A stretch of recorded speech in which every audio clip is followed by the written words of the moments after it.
kita membentuk ke sektor real, salah satunya dengan membentuk minimarket seperti ini. Jadi kita sudah ada 3 yang sudah berdiri di Jatipurno, di Jatisrono, dan di Romoko.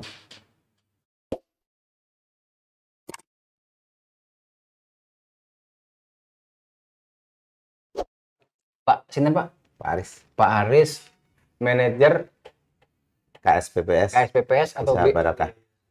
BMT. Iya, Usaha Barokah. Usaha Barokah di Wonogiri. Waktu itu pendiriannya 10 orang. Iya.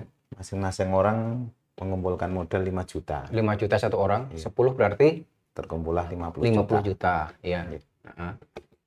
Kemudian berjalan sampai sekarang sudah 10 tahun. 10 tahun. Satu dasawarsa. 10 tahun ya. Perjalanan menjadi berapa saja? 15, sekian. 15 apa? Miliar. 15 miliar saudara. 15, sekian. 15 M, sekian dalam waktu 10 tahun.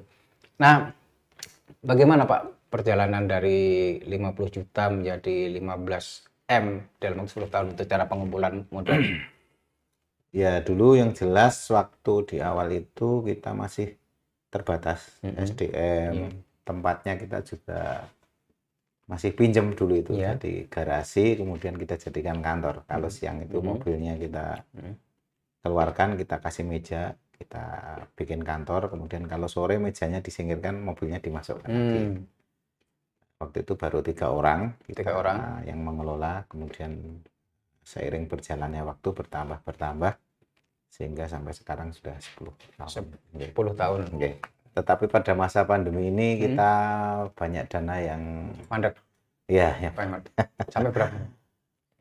Kisaran 4-5 M. 4, jadi 10-an ya yang di masyarakat ya. Ini untuk pembiayaan apa saja tuh Pak? Jadi untuk pembiayaannya kita ada 3. Yang pertama itu jual beli, yang kedua itu kerjasama bagi hasil, yang ketiga itu pembiayaan tanpa mengambil keuntungan sama sekali atau kordul kasar.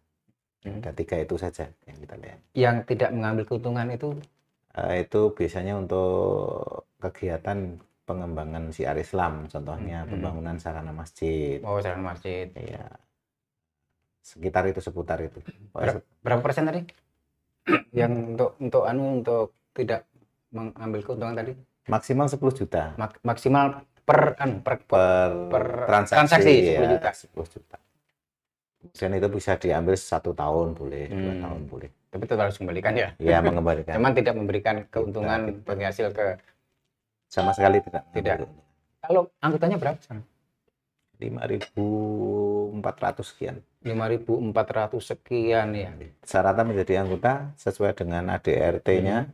Yang pertama warga negara Indonesia. Ya, WNI. Yang kedua sudah dewasa, intinya sudah mempunyai KTP hidup. Kemudian yang ketiga mendaftarkan menjadi anggota, mengisi formulir pendaftaran, menyerahkan fotokopi KTP, kemudian mengisi formulir pendaftaran, menyetujui persyaratan-persyaratan yang sudah diajukan, menandatangani buku daftar anggota, membayar simpanan pokok Rp10.000. Rp10.000. Nah, dari 5.400 sekian itu biasanya kalau RRT itu sistemnya seperti apa, Pak? RRT sistemnya perwakilan. Jadi di ADRT sudah dimuat. Jadi perwakilan yang kita undang itu sesuai kapasitas gedung sekitar 200 orang. 200 orang terus memilihnya gimana itu sudah diputuskan untuk bergiliran. Jadi misalnya tahun ini dalam satu keluarga itu anggotanya 2 orang misalnya. Ya, tahun ini misalnya bapaknya, tahun besok ibunya, seperti itu bergiliran. Kemudian selain itu disebutkan juga di ART bahwa yang diundang itu yang tertib membayar simpanan wajib. Nah, itu salah satu persyaratannya ya. Kalau misalnya simpanan wajibnya tidak tertib ya berarti tidak diundang. Untuk saat ini kita sudah masuk ke sektor real, kita buka minimarket. Nah, itu bergabung dengan beberapa koperasi yang lain. Beberapa koperasi. Untuk bikin minimarket. Di mana itu, Pak? Ini sudah buka 2. Nanti rencananya semua kecamatan di Wonogiri ada. Minimarket apa? Namanya Tokoku. Iya. Tokoku. Ada berapa koperasi yang bergabung? 12. Salah satunya ini. Syariah semua ya? Iya, syariah semua. Enggak, sebagian dari KUD juga. KUD. Oke. Nah, dari sekian nasabah itu untuk pembiayaan itu apa pesertanya? Untuk apa aja, terus pertanyaannya harus bagaimana? Persyaratan mengajukan pembiayaan pertama, mengajukan permohonan pembiayaan dengan Pembiayaan. melampirkan beberapa bukti diri, contohnya KTP, KK, nikah, dan fotokopi syarat apa tuh calon jaminannya apa. Kemudian nanti oleh kantor nanti akan ada survei, kemudian ada meeting, nanti kalau memang disetujui langsung kita biayakan. Nah, kalau untuk disetujui itu harus katakanlah untuk bikin usaha apa mau buka bengkel misalkan gitu. Mengajukan, lalu apa-apa yang jadi pertimbangan disetujui enggaknya itu? Jadi gini, pertama kan kita ada marketing lending ya. Marketing lending itu marketing yang mengurusi tentang pembiayaan.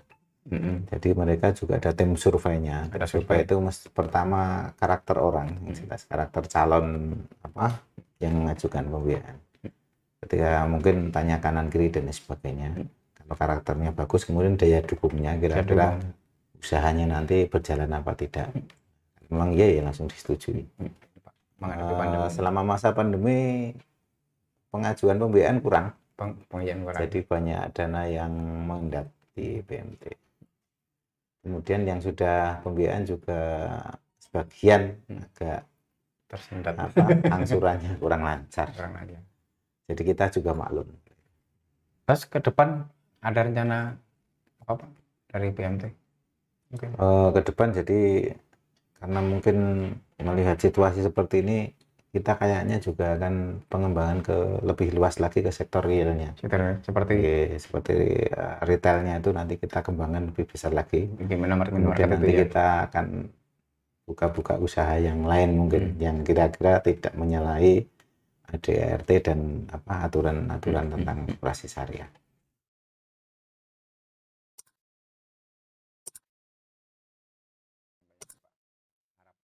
Atau yang belum menjadi anggota